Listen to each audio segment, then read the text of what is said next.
I have been struggling with pornography since I was 12 years old. So we're looking at about a time frame of over a decade. However, I've been clean now from pornography for, let's see, 1,224 days, and also have been clean from masturbation for 2 years.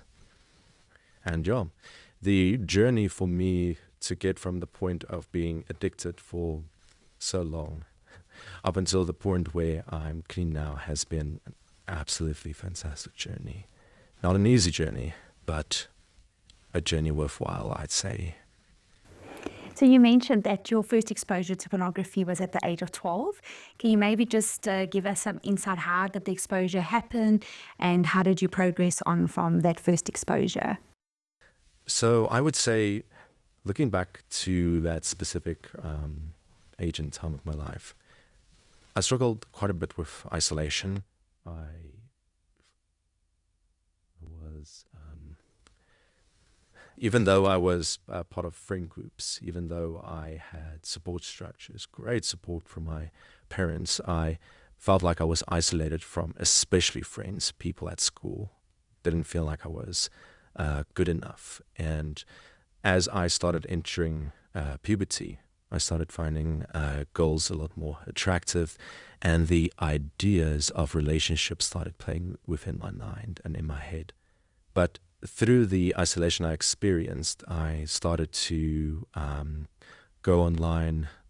I initially really liked art, or I still love art a lot, but through my browsing of art online as a way kind of to escape from the isolation, I started coming across pieces of art that were more explicit or suggestive in nature, and that piqued my curiosity, started to pique it, and I started fearing I would say the all the emotions and the hormones linked with the period of puberty. But then I started taking a bit more risks in, all right, what, I can't access this piece of art. What if I change my age on the website and start to see, all right, oh wow, okay, now I'm seeing more explicit material, and that kind of brought about the curiosity that slowly started to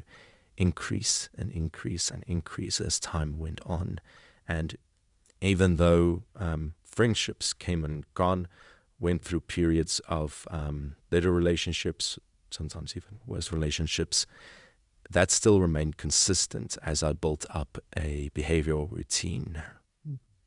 And that behavior routine that you're speaking about, did you find comfort in it, or what sort of gave you the comfort to say, like, I'm coping with this. This is my new coping mechanism? So I think I received quite a lot of satisfaction from it, to be honest. A sense of pleasure, a sense of comfort, because at the time, I mentioned a bit earlier, I started becoming a lot more, or I noticed other girls my age a lot more, and I kept getting these ideas of relationships, which started formulating kind of like fantasies of how could relationships be with girls my age. And as it went on, these fantasies started playing out in the art that I looked at, because I felt isolated, not able to get into a relationship or start a relationship with someone else.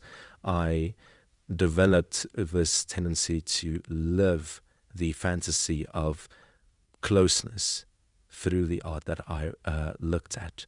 And as time went on, I started replacing that intimacy of connections with other people with the art, creating this distorted reality that this is a way for me to live through that idea of relationships, when in actuality, of course, it was a fallacy. It was a distorted way of viewing the world, but it gave me that comfort and it numbed that sense of isolation. How do you feel that impacted your relationships in the family dynamic, with your parents, possible siblings? Like, how did that touch those relationships? I must say, I would definitely say, quite interestingly enough, I felt a lot of support from my parents. They actually knew about the fact that I was struggling with pornography since I was, well, since I was basically since it started. They knew because I felt quite comfortable approaching them about it. But they were the large pieces of time, or large stretches of time rather, where I kept it a secret. I did not speak about it. I felt comfortable voicing my emotions with them, what I was feeling, and they accepted it.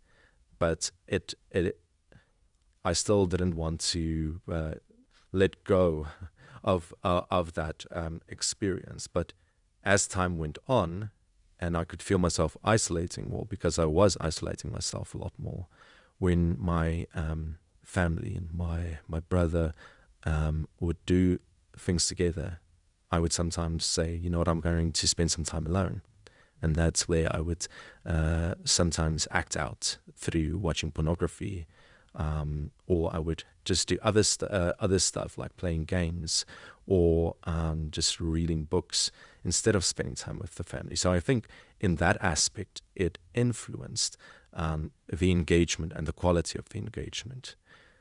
But I do also think to a certain extent they didn't know how bad it actually was. I would tell them from time to time that, listen, I'm struggling with this. I don't know how to stop. And they would give words of encouragement. They would give their suggestions. And I really think they gave as much as they could with what they were able to give. But I think this went a bit beyond what they really knew how to handle or what to do to help me. And I never felt any fault or anger towards them not being able to help me in any ways. No. I do feel like I got that support, but it did feel like they didn't really understand necessarily the extent to what I was struggling with. So when did the turning point come for you? When did you realize that this addiction was becoming unmanageable for you? So I think to answer that question, let me take a bit of a backpedal. So while I was busy acting out, and masturbation started coming into the picture as well, and I started compulsively masturbating as well, I created this distorted belief that, okay, I'm just doing this until I get into a relationship. As soon as I get into a relationship, I'll stop. I'll stop. This is just a in between for me to let go, to work through the sexual urges as a healthy, in quotation marks, way to address those feelings. Of course, it wasn't, but it gave me a good excuse to continue onwards with the behavior. And as soon as I got into my first relationship, I said, okay, we're stopping. I'm stopping. I'm not going to do this anymore. I did not last a week. I couldn't keep clean for more than a week. And that started raising the alarm a bit that, oh no, I'm not able to stop. But I kept that still a secret for myself. Later in my relationship, I disclosed to my then girlfriend that listen, I'm struggling with this. And she was actually quite supportive in me dealing with this struggle, even though we didn't really know what to do about this. Of course, she wanted me to stop because it was hurting her. Of course it was. And we would, from time to time, speak about it and say, okay, listen, we need to try and create a plan, see how I can remain clean for a bit longer. But I never could go longer than two weeks. Even though we didn't speak actively about it as often as maybe we could have, I did try to do something to address it, but my form of addressing it was not working at all. It was it was, if I can say it, it was not well structured. It was just me trying to brute force a way to be king. And then at one point she said, "Listen, Stefan, I really think you need to get help."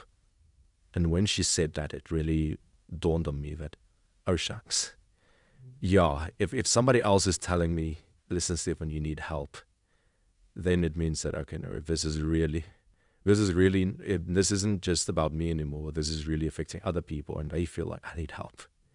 And shortly after that thought stuck with me, and I started looking around, speaking with people of who I can potentially contact to get help. And in the meantime, we broke up. The addiction played a role in that, not the only role, but it played a role in it.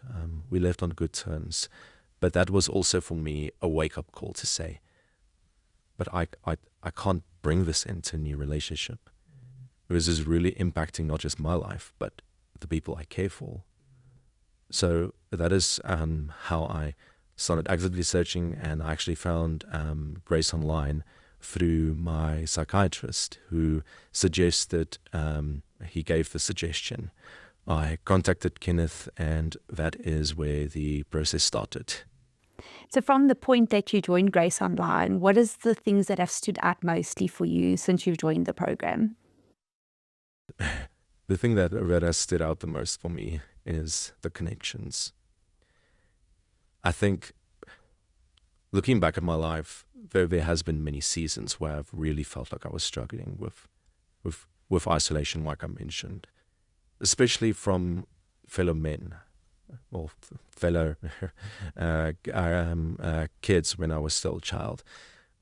But throughout it all, it felt like my relationships were superficial, surface level. But when I started with GraceOnline, and Kenneth suggested that I need to start connecting with other people, I initially thought that, no, I want to do this alone, on my own. I really don't want to make contact with other people. But when I did start to do it, it really, I think that's where the penny dropped, where it's like, wow, wow. Being able to discuss these difficulties, being raw and open with other guys who are going through similar stuff, that was for me the thing that really had the biggest impact. To say that, you know what, here are people I can look up to. Here are people who I can confide in, who understands it on a very visceral level because they've gone through those experiences. If I can make a comparison, my parents gave a lot of support, and I think that their support also assisted me in being able to openly search for other forms of support.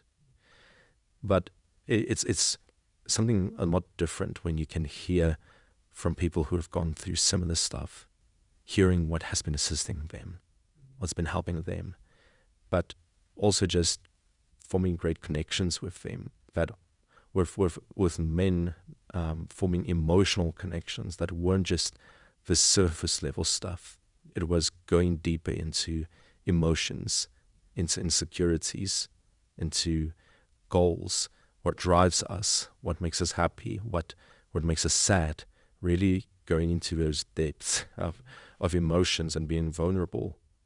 And that really helped me to form a better foundation that helped me through those difficult moments where I would experience urges, where I would experience triggers, that I can know that, you know what, I can just easily call someone now and talk with someone to work through this instead of just isolating myself.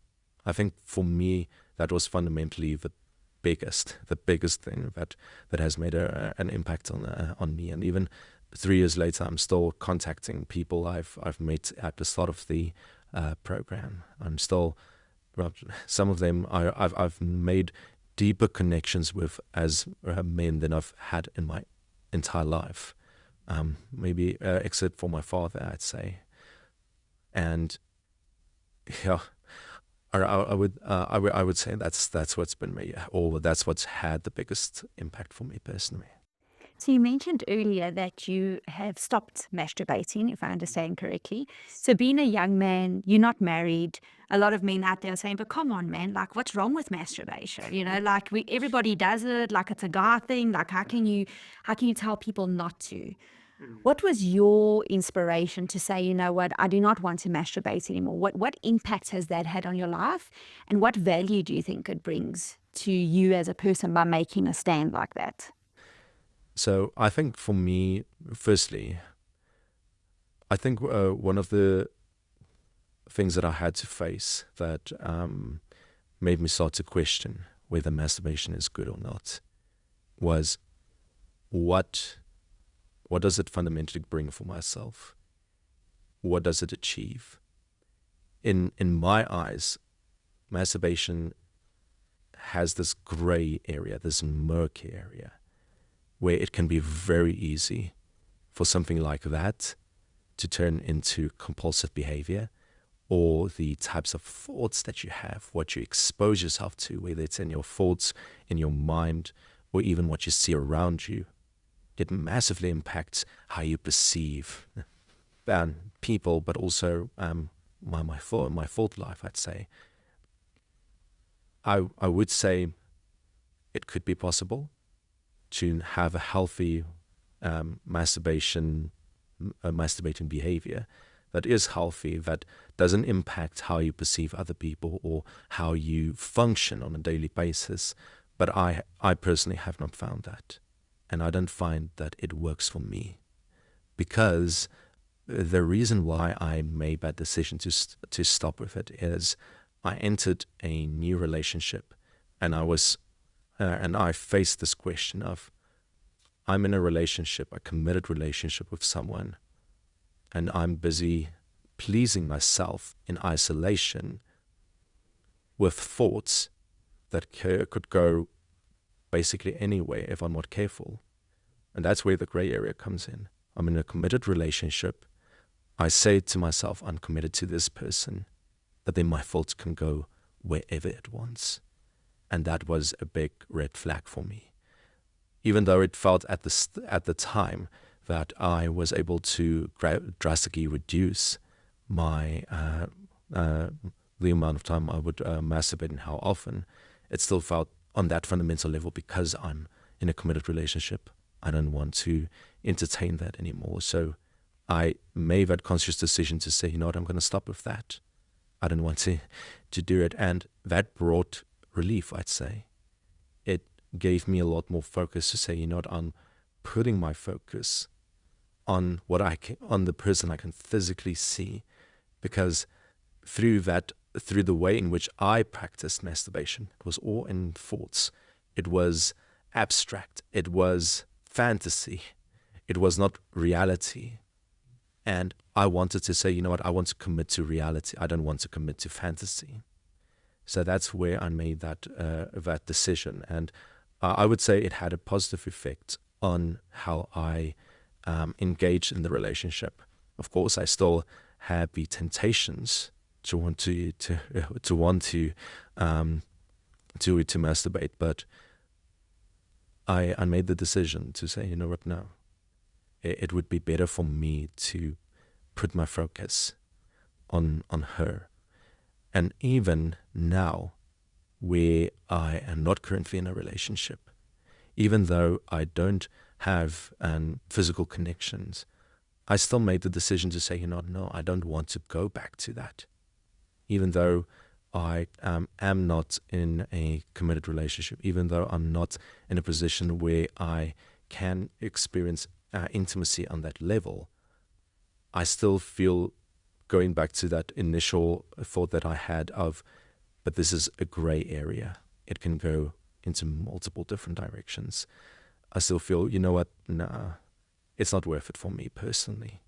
It's not worth it for what I want in my life, and it's not worth it for what I would want to build in the future, with the eye on a future relationship, on a relationship where I can just put all my focus in on this individual. So for me, it's fundamentally just a commitment to reality. So you mentioned earlier you've been obviously in two committed relationships. Obviously, the first relationship was where you exposed that you were struggling, and then obviously in your second relationship you were already keen, if I can state it like that. How did those relationships look? How different were they for you from a person who was struggling with porn in the one and then being clean in one? What fundamental differences did you see in those relationships? I would say definitely in the first there was a lack of me being fully present, because yes, I wanted to give my all in the first relationship, but me continuously acting out, experiencing that guilt.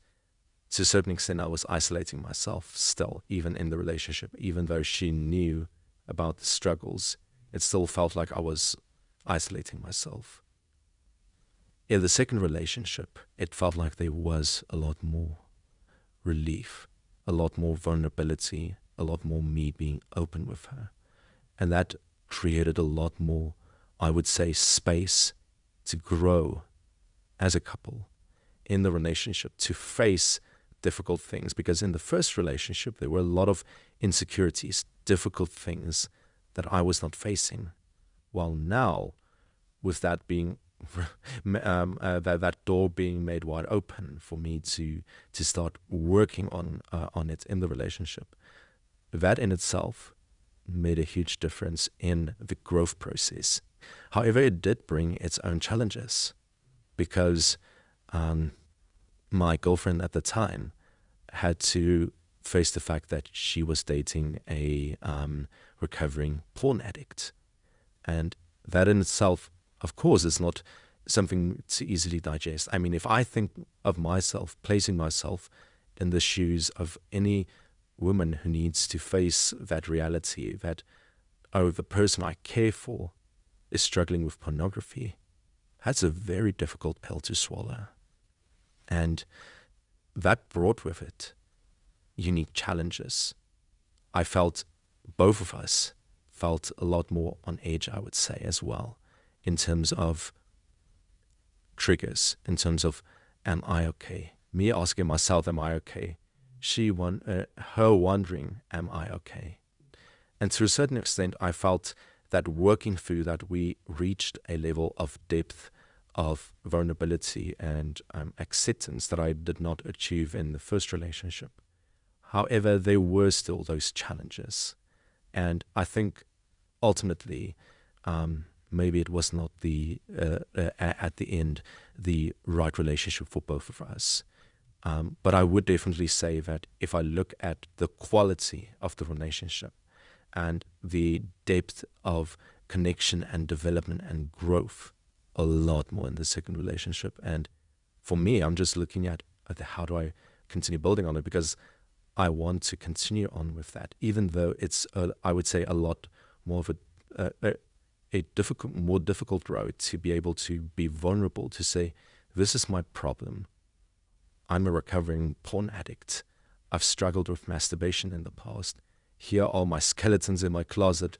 And for me, it's almost like it's something that I would like them to know beforehand, to make that informed decision of, is this something I would want to work on, because this is my my challenge, my one of my crosses to bear, if I can say it like that, to be able to say that, you know what, I'd be willing to work on that, even though it's a lot harder. I want to work on that and create a fulfilling relationship. For you, being in two relationships, being clean for so long, not masturbating, how do you feel that conversation gets spoken about in a new relationship? Oh my goodness. Oh, I think to a certain extent I still need to find the answer to that. But for me, I would say as soon as is possible, without compromising on the natural formation of the relationship. So maybe let me explain what I think, or what I believe at this point about it. of course, you're not going to walk up to someone you care about and you see a relationship with and saying, "Hi, I'm an ex-porn addict." I don't think that's a good way to start a conversation. But I think as soon as you can see that, I really care about this person, and I can see that they care about me. They truly care about who I am. They want to get to know me more. I want to get to know her a lot better. I think that's a point to start opening that discussion. Because for me, at least what I believe, I don't want to enter fully in a relationship where that card has not been played, where that fundamental aspect of my own development has not been addressed. Does that make things harder for me? Maybe. Yes. But I don't want to put anyone in that position where they enter into a relationship thinking they know mostly who this person is, for that bomb to be dropped and saying, "Oh, but why didn't you tell me about this?" I want that to be laid bare. Yeah. That's very good. So you said earlier your parents were really supportive and they knew from an early age that you were struggling with the thoughts and all of those things. If you could help other young teenagers, other young guys in university who are struggling with this, may they have supportive parents or not, what would be your call to them today to say, you know what, this is where I was, I know that feeling. What would you encourage them with today? What I would say to other guys of all ages, young, old, and I would say is, you're not alone. You may feel like you are in the depths of isolation. You don't know what to do. You don't know how to handle this. But I can promise you, there is a way to address this. You don't have to be alone. You don't have to face this alone. There are people out there who would be more than willing to assist. And this isn't something that you need to keep breaking promises over. This is something that you can address. This is something that you have the power to address. Even if it feels like this is bigger than you, I can promise you it is not. It may feel like that right now, in this very moment, but it isn't. Even though it feels bigger than you, there are other people that can help build you up so that you can face that challenge. It's not something that has to be taken on alone. So when people come to you and they say, I've been to the psychologist, I've been to the counselor, I've been to the church pastor, like, why Grace Online for you? What was the difference? I think the difference comes fundamentally in I'd say two main things. Firstly, the knowledge about exactly what the problem is.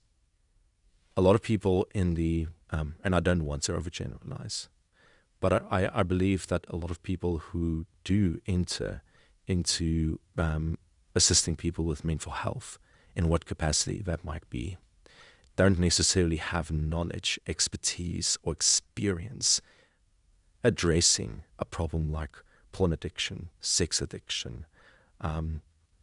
It's a bit of an anomaly because it's not spoken about a lot. It's not something they necessarily teach you, even when you're studying it. So when I came to Grace Online, there was that expertise, that knowledge, that understanding that was built upon by gaining that necessary knowledge to know how to address it. But then secondly, the community built around it.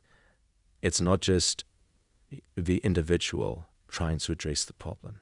Because I think to a certain extent that keeps you in isolation. If you're trying to address it on your own, I do believe it's possible.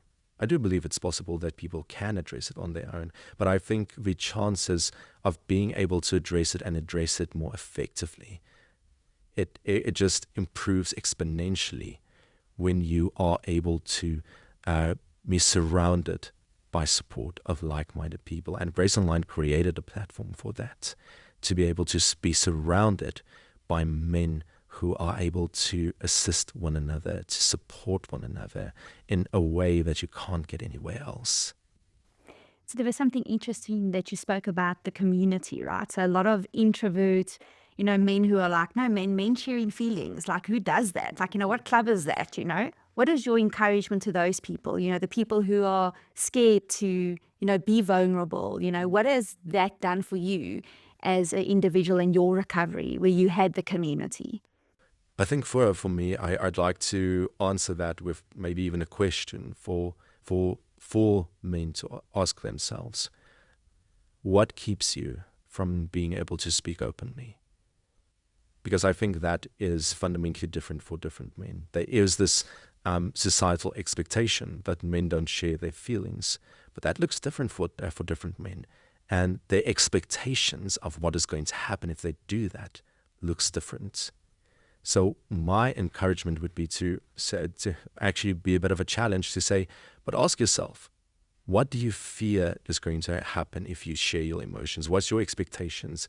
What does this fundamentally go against that you believe in, and why is that the fact? Or the fact for you personally? I think that is something to firstly to try and challenge, to ask and know the answer for that before you're going to be able to say, what, this is how I can address that. But maybe to also answer a bit more generally. I think there is this fear of what will other people think, or unadmitting the sense of weakness, or fundamentally unadmitting a problem.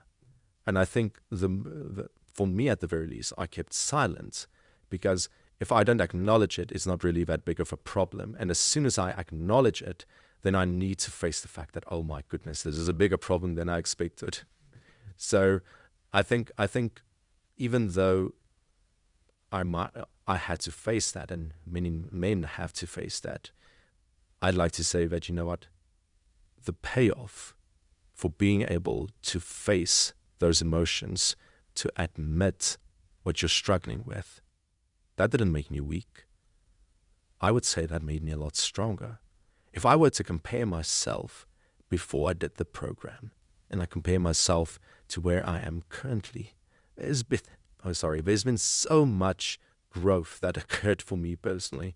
I've gained so much depth in knowing more about myself. I've been able to handle and address my emotions a lot more effectively.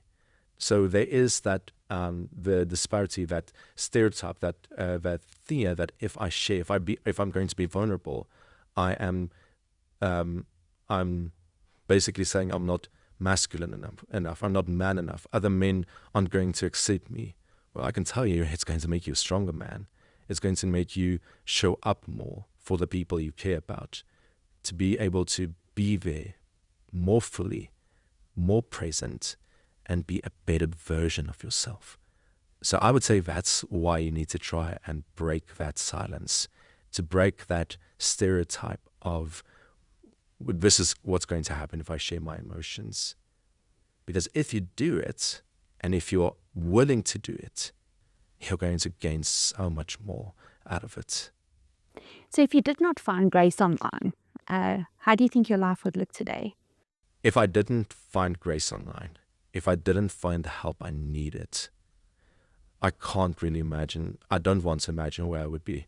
I would be in a very dark place, I feel. If I compare it to where I was, and if I imagine exponentially it getting worse, because that's what happens. There isn't such a thing as it plateaus. It exponentially impacts more and more parts of your life. And I told myself that no, it's not getting worse.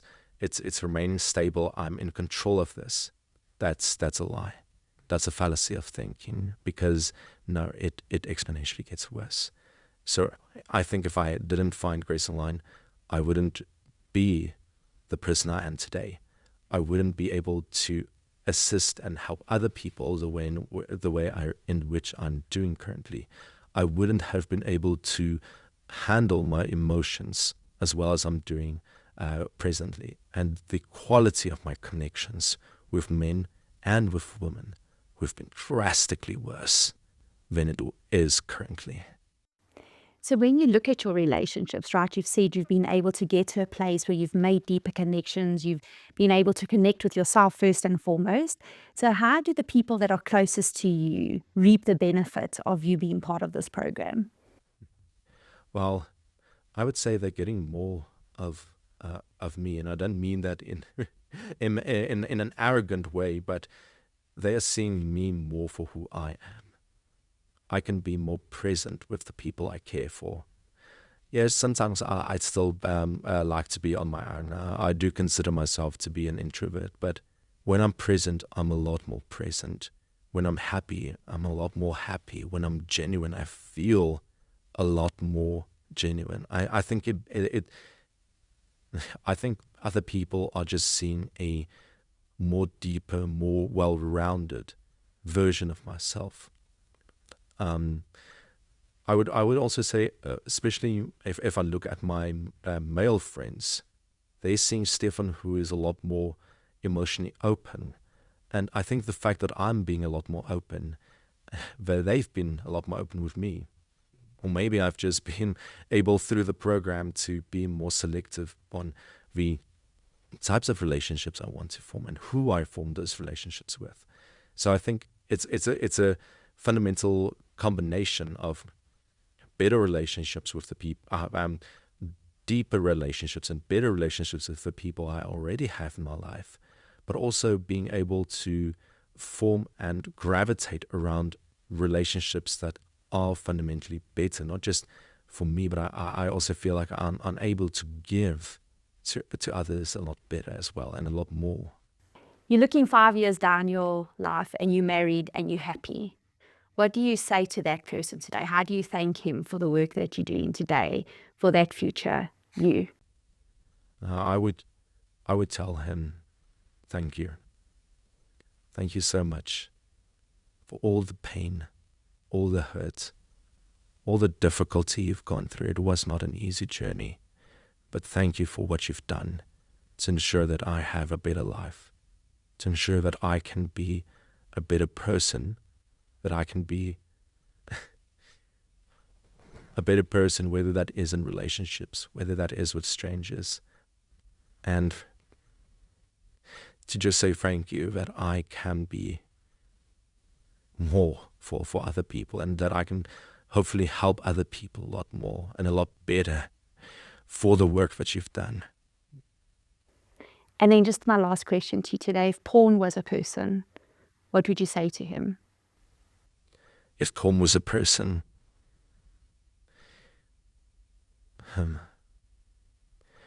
I would say, my goodness, you have so many ways to trap people. You've got so many beautiful lies. So many absolutely beautiful lies. But oh, they are terrible lies. I can't believe the way in which you impact people. I've experienced that, and I've seen it in other people, and it scares me. It scares me how you can have such a beautiful presence, but oh my goodness, how threatening that is, how dangerous that is, and how many horrors that holds. Thank you for being able to show me just how much I and other people need to be wary of you. But I'd also like to say thank you, because if I didn't go through all the lies, all the pain that you've had a hand in, I wouldn't be where I am today. I'm grateful that I could have stand up against you, against everything that you've done to me and everything I've done to myself. Thank you that I've been able to work on that and continue to work on that.